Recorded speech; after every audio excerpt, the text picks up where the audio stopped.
Hello everybody, welcome back to the channel. Today I was just going to do like a quick weekend review of what's gone on in the English game. Starting off with, I'm going to go with the Liverpool victory over Man City in the FA Cup semi-final.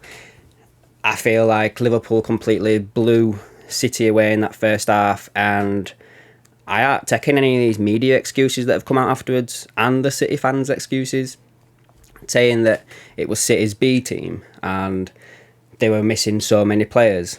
Let me just get this straight, right? So, City is a team whose most expensive player they've ever signed was in that team, Jack Grealish, and they signed him for 100 million. They've spent, I can't remember the exact number, but let's just say they've spent like £1 billion on players since they've come into the club. And they're using an excuse that they were fielding a weakened side. That to me screams, no. That to me screams like just pure and simple bad recruitment. How can you go and spend that much money and not have two great sides? Yes, they were missing players like Kevin De Bruyne. Yeah, I get that 100%. Every team in the world would miss that player. He's one of the best players in the world right now. But for you to be spending the amount of money that you're spending and then screaming, crying the poor tale that you're missing this, that and the other, and that you've got a second team out, I'm not having it at all whatsoever. For me, Guardiola got it wrong. He should have put Edison in net. If Edison has been in net, do you really think that Mane would have got that second goal? Would Mane scored that first goal? I think their goalkeeper was at fault for two of the goals we scored. Not taking anything away from Liverpool or whatsoever, but I'm not having them excuses. I'm sorry. It's poor recruitment. Liverpool have spent nowhere near that amount of money. And look at the players that we've signed. Diaz, Kanate, for instance. Next to nothing compared to what City have been spending on players left, right and centre. So, no, I'm not having that. Sorry, I'm not having it. Getting back to the game, I feel like in the second half, we've got this thing, Liverpool, which I've noticed over the past couple of games, where we'll absolutely blow teams away. Did this in the Benfica second leg as well. And then we take our foot off the gas. And I get that, the reason why behind it, like it's not so much of a bad thing. Like we have so many games coming up and we're in like the latter stages of so many competitions and we can win the quadruple, so we need to be pacing ourselves a little bit and managing games. But I just feel like it's a bit of a letdown sometimes when you're 3-0 ahead and then you take your foot off the gas, and then I ain't gonna lie, when they got that second goal and then they had like corner after corner after corner before the full-time whistle was blown, I was kind of like, oh god, they're gonna score another. And that could be down to us, like our fault. Same with the Benfica game. Like, yeah, we blew them away in the first leg. Yeah, we made a lot of changes, which we should have done because we had this game coming up at the weekend. But I wasn't a squeaky bum with that as I was with the City game, because obviously we had such a bigger goal deficit. But still, it's just proof that we take our foot off the gas a little bit too much in some of these games. And yeah, we scrape through, get the result, which is the main thing at the end of the day. But still, I would like to see us do maybe a little bit better in them situations. I've seen a lot of shouts going on about Keita lately. And I aren't going to take anything away from him. His performances lately have been incredible. He did say not long ago that we've not really seen the real Naby Keita, and we will do. And perhaps this is the real Naby Keita that we're finally seeing. His contract runs out at the end of next season, and I've seen a lot of fans saying we should be offering him a new deal. I'm kind of holding off a little bit at the moment because we've seen Naby's form drop so much as well over the years he's been with us.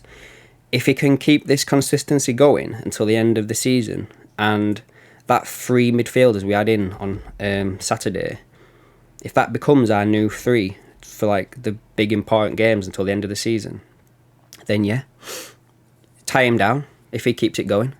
If he adds a couple of goals to his game as well, tie him down. Give him another like 3 years or something like that. I won't go mental and give him 5, but give him 3. And then let's see what he does next year. And then I would actually say to him, like, yeah, we've tied you down. But if next year your form drops again, you're getting sold. Like, I don't know. Maybe that's not something that you'd say to a player, but I think we were going a little bit too fast on offering him a new deal just yet.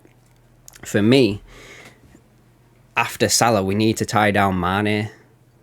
And I think the whole reason why the deal for Mane has not been spoke about is because he's waiting to see what the limit is for what Salah signs. Say, for instance, if Salah signs a deal for 400 grand, Mane is not going to take anything less than that. Well, a lot below that, if you get what I'm saying.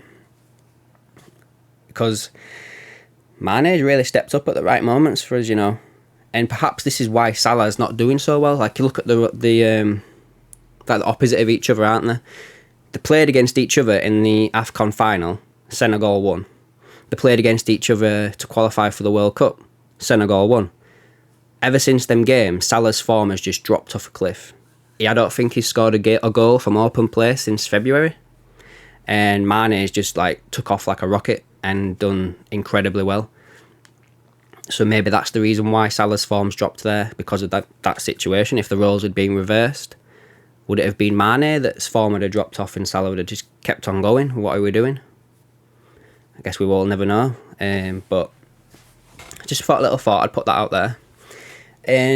Over the weekend as well, the top 4 race has blown open again, hasn't it? Like, Arsenal lost 1-0 to Southampton. Spurs lost 1-0 to Brighton. Bissouma in that game. Whoa.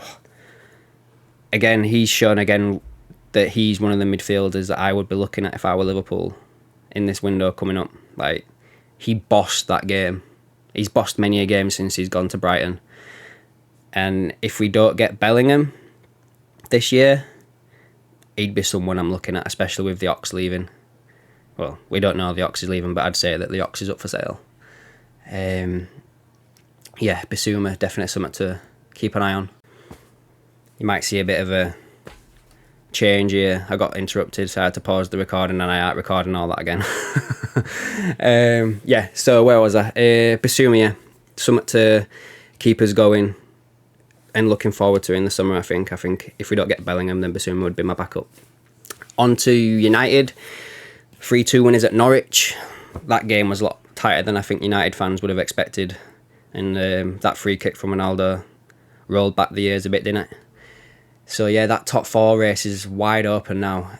Let's have a look at the league table actually, right quick. Let's see what it is at the moment.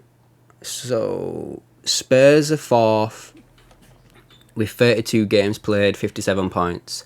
United 5th, 32 games played, 54 points. Arsenal 31, 54 points. You see, so then Arsenal got that game in hand. I'm sure that them two have to play each other as well, the Spurs and Arsenal. And we play United on Tuesday, don't we? Right. I'm going to say whoever wins the North London derby gets 4th place. At the moment, I'm going to go with Spurs, just down to Conte and just down to the form that they did have before this game. And Arsenal have not been really good, have they, for the past 3 games? I can't remember. Have they lost 3 games in a row now? Maybe. Actually, I'm going to go with Spurs. Second would probably be United, just because it's United. But yeah, Spurs for the moment. There was one last thing as well that's literally popped up just now before I was going to record this. I'll get it up on my phone now. I didn't know this, but Liverpool may switch their shirt sponsor. This is on David Ornstein's Monday column for The Athletic. And it says here that Liverpool are in talks over a new shirt sponsorship deal as their $40 million a season contract with Standard Chartered is set to expire at the end of next season. I didn't know we got that much money from them. That's a big deal, that. Let's have a look what it says here. They've had the shirt logo since 2010. It was initially worth $20 million a season, and then it's doubled in value. Liverpool and Standard Chartered are in discussions on extending the deal. However, The Athletic understands Liverpool have already held preliminary talks with other companies about potentially coming on board. Liverpool will be looking for more than $40 million a season with any new deal, with any new company or with Standard Chartered. Wow. Got to give it to FSG, ain't you, with these deals that they've been doing with us sponsorships wise. Like, they've absolutely been killing it, getting money in. So that might be something to keep your eye on over the next season or so. 40 million a season. If we can get any more out of that, that's not too bad, is it? So then, yeah, I'll end the video there. Let me know in the comments below what you guys thought of the weekend. What's your thoughts on the final? I'll probably cover that in another video when we get a bit more close to the time. There's no point covering it now because there could be injuries and so on and so forth from there. Who do you think is going to get top 4? Like I say, mine's going to be Spurs, just for Conte and the form they was in before the Brighton game. So yeah, let me know down below and I'll catch you in the next one.